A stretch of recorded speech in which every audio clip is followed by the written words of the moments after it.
Bonsoir à tous, bienvenue à ce flash d'information. Le nouveau président malgache a été investi ce samedi à Antananarive. Le vice-président ivoirien Daniel Kablan-Duncan a assisté à la cérémonie au nom du président de la République Alassane Ouattara. Notez que plus de 20 000 personnes ont également pris part à cette cérémonie d'investiture, dont plusieurs chefs d'État africains. Le Premier ministre Amadou Gon Coulibaly était au Sénégal au terme de son séjour. Le chef du gouvernement ivoirien a été reçu en audience par le président sénégalais Macky Sall. C'était en marge de la conférence internationale sur l'émergence de l'Afrique dans la capitale sénégalaise à Dakar. Cela a été question d'émergence, de vue sur les bonnes pratiques sur l'émergence. Les deux hommes ont aussi échangé sur la coopération entre la Côte d'Ivoire et le Sénégal. Le ministre ivoirien de la Communication et des Médias a échangé avec les acteurs des professionnels du secteur ainsi que les structures sous tutelle. Au menu, les grandes actions menées en 2018 et les perspectives en 2019. Face aux doléances, le ministre Sidi Touré s'est voulu rassurant, comme nous l'explique Serge Kolia.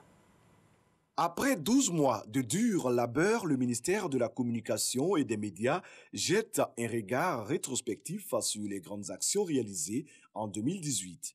Les membres du cabinet, l'ensemble des structures sous tutelle, les organisations professionnelles, les entreprises privées ont d'abord salué le ministre Sidi Temoko Touré qui a su, selon eux, poursuivre les chantiers entamés par son prédécesseur.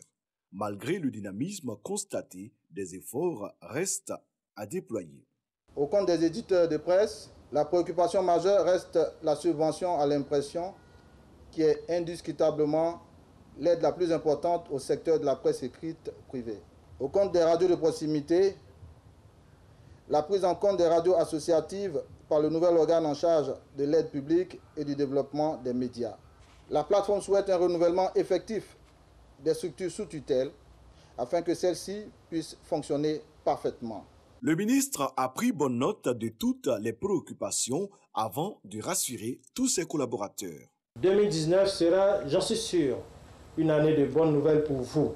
L'État mobilisera les moyens financiers, matériels et humains dans la mesure de ses capacités pour vous apporter un appui et permettre aux entreprises de presse d'être plus fortes. La question des conseils d'administration et des conseils de gestion sera prise en charge dans des délais rapides afin de vous permettre d'exercer efficacement, avec sérénité et en toute légalité. Tous les corps constitués du ministère de la Communication et des Médias ont répondu à cette première grande rencontre de l'année 2019.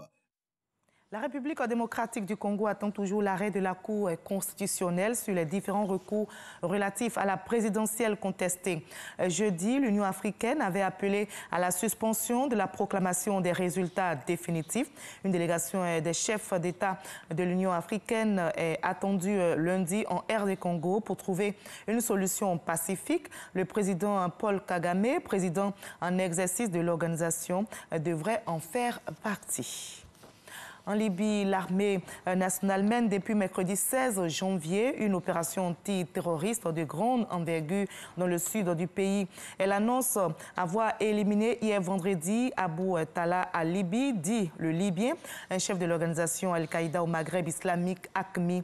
Il aurait été tué avec deux autres terroristes. L'attaque menée à l'aube a visé deux maisons mitoyennes. Abou Talha était l'un des terroristes les plus actifs dans le sud libyen. Ici en Côte d'Ivoire, l'ASCAD, l'Académie des sciences, des arts, des cultures d'Afrique et des diasporas africaines, à nouveau frappée par le deuil. Après donc, le professeur Barthélemy Kochinguessan a tiré sa révérence la nuit dernière. Après le professeur Seribaï, la grande faucheuse s'empare ainsi d'un autre immortel. Le professeur Barthélemy Kochinguessan aura marqué le monde de la littérature et de la politique en Côte d'Ivoire. Le FPI perd ainsi l'un de ses membres fondateurs. Nous sommes samedi, on parlera bien sûr culture avec Chronique étrange d'Afrique, un recueil de nouvelles de l'écrivaine ivoirienne Mawa Bakayoko. Elle sera donc notre invitée de la page culture de ce samedi. Et ce recueil signe sa 6e production littéraire. Elle trempe sa plume dans l'encre des travers et tares de ce qu'elle appelle son Afrique, à savoir le continent africain qu'elle aime tant, qu'elle chérit bien, mais qui a d'État. On en parle ce soir dans l'édition de 20h. À tout à l'heure.